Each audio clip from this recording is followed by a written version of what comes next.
Nicaragua का आपने जिक्र सुना होगा। निकारागुआ में भारतीय गिरफ्तार हुए थे। किस तरीके से मानव तस्करी का एक मामला निकलकर सामने आया था और इलीगल तौर पर अमेरिका में दाखिल होने की खबरें भी सोशल मीडिया पर काफी ज्यादा घूमती हुई नजर आई। ऐसा ही एक मामला जमाइका से सामने आ रहा है। जमाइका में दुबई से उड़ान भरकर एक चार्टर विमान के जरिए कुछ भारतीय पहुंचे थे और कहा जा रहा है 218 या 253 के करीब इनकी गिनती थी, जिनको फिर वहां पर वापस भेजा गया है। क्या है पूरा माजरा, देखिए इस रिपोर्ट में। दुबई से 253 भारतीय यात्रियों को लेकर पहुंचे एक चार्टर प्लेन को जमाइका से वापस लौटा दिया गया है। विदेश मंत्रालय ने इसकी पुष्टि की है। विदेश मंत्रालय के प्रवक्ता रणधीर ने कहा है कि प्लेन जमाइका में लैंड हुआ था। इस पर सवार सभी भारतीय यात्रियों के पास पहले से ट्रैवल और होटल बुकिंग भी था।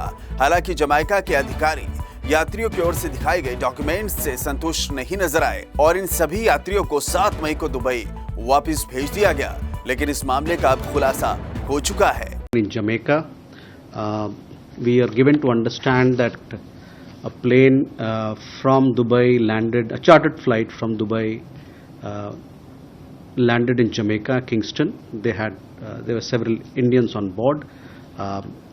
They had prior travel bookings. They also had prior hotel bookings, but the local authorities were not satisfied with them as tourists, and therefore, after a few days, after due formalities being done, they decided that they returned to their point of origin, which is Dubai, and then they were sent back to Dubai on 7th May.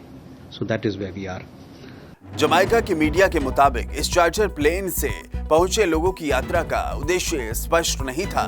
कुछ यात्री कथित तौर पर एक आवास परियोजना के लिए निकारागुआ जा रहे थे, वहीं कुछ पैसेंजर कनाडा जाने की योजना बना रहे थे। जमाइका सरकार ने अभी तक इस बात की पुष्टि नहीं की है कि इस पैसेंजर के जमाइका आने का मकसद क्या था। चूंकि जमाइका अमेरिका के बेहद नजदीक है, ऐसे में ये संदेह जाहिर किया जा रहा है कि प्लेन में सवार लोग अवैध ढंग से अमेरिका जाने की फिराक में थे। जमाइका की पुलिस इस बात की जांच कर रही है कि कहीं इस फ्लाइट से ह्यूमन ट्रैफिकिंग की कोशिश तो नहीं की जा रही थी।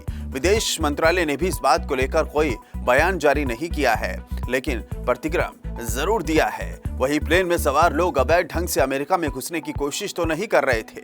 अब ये एक बड़ा सवाल है। अब इसकी तुलना बीते साल सामने आए डंकी फ्लाइट के मामले से की जा रही है। आपको बता दें, अक्सर पंजाब के प्रवासियों के द्वारा अमेरिका या दूसरे पश्चिमी देशों में घुसने के लिए डंकी रूट का इस्तेमाल किया जाता है। इस तरह के तरीके से जंगली रास्तों और गैर कानूनी ढंग से बॉर्डर क्रॉस कर अमेरिका और दूसरे पश्चिमी देशों में घुसने की कोशिश की जाती है।